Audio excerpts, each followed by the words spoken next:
ಮುಖ್ಯಮಂತ್ರಿ ಸಿದ್ದರಾಮಯ್ಯ ಅವರು ಶೀಘ್ರದಲ್ಲೇ ತಮ್ಮ 17ನೆಯ ಬಜೆಟ್ ಅನ್ನು ಮಂಡಿಸಲಿದ್ದಾರೆ.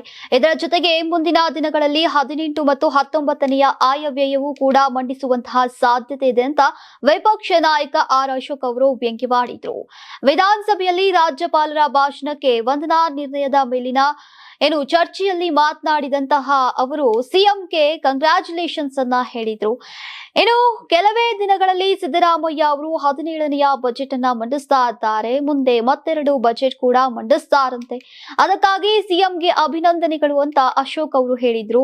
ಮುಂದುವರಿದು ಸಿದ್ದರಾಮಯ್ಯ ಅವರನ್ನ ಟೀಕಿಸಿದಂತಹ ಅಶೋಕ್, ಮೊದಲು ಹೌದು ಹುಲಿಯ ಇದ್ದವರು ಈಗ ಹೌದು ಇಲಿಯ ಆಗಿದ್ದಾರೆ. ಸಿಎಂ ಡಲ್ ಆಗಿದ್ದಾರೆ, ಮೊದಲಿನಂತೆ ಕಾಣ್ತಾ ಇಲ್ಲ ಅಂತ ವ್ಯಂಗ್ಯವಾಡಿದ್ರು.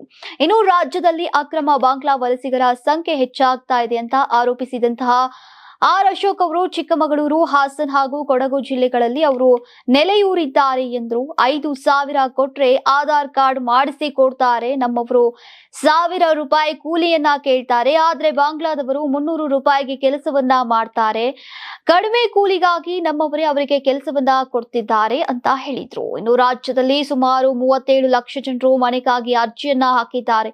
ಆದ್ರೆ ಕೋಗಿಲು ಪ್ರದೇಶದಲ್ಲಿ ಅಕ್ರಮ ಬಾಂಗ್ಲಾ ವಲಸಿಗರಿಗೆ ಮನೆ ನೀಡೋಕೆ ಸರ್ಕಾರ ಮುಂದಾಗಿದೆ ಅಂತ ಕಿಡಿಕಾರಿದ್ರು. ಲೂಟಿಕೋರ ಅಧಿಕಾರಿಗಳ ವಿರುದ್ಧ ಕ್ರಮ ಕೈಗೊಳ್ಳಲಾಗ್ತಾ ಇಲ್ಲ. ಈಗ ಇಲಾಖೆಗಳಲ್ಲಿ ಲೂಟಿ ನಿಂತಿಲ್ಲ. ಈ ಸರ್ಕಾರ ಭ್ರಷ್ಟಾಚಾರದಲ್ಲಿ ಮುಳುಗಿದೆ, ಲಂಚಾವತಾರ ತಾಂಡವ ಆಡ್ತಾ ಇದೆ. ಸರ್ಕಾರಕ್ಕೆ ನೈತಿಕತೆ ಇಲ್ಲ ಅಂತ ಆರೋಪಿಸಿ ಆರ್ ಅಶೋಕ್ ಅವರು ತಮ್ಮ ಭಾಷಣವನ್ನ ಮುಗಿಸಿದ್ರು.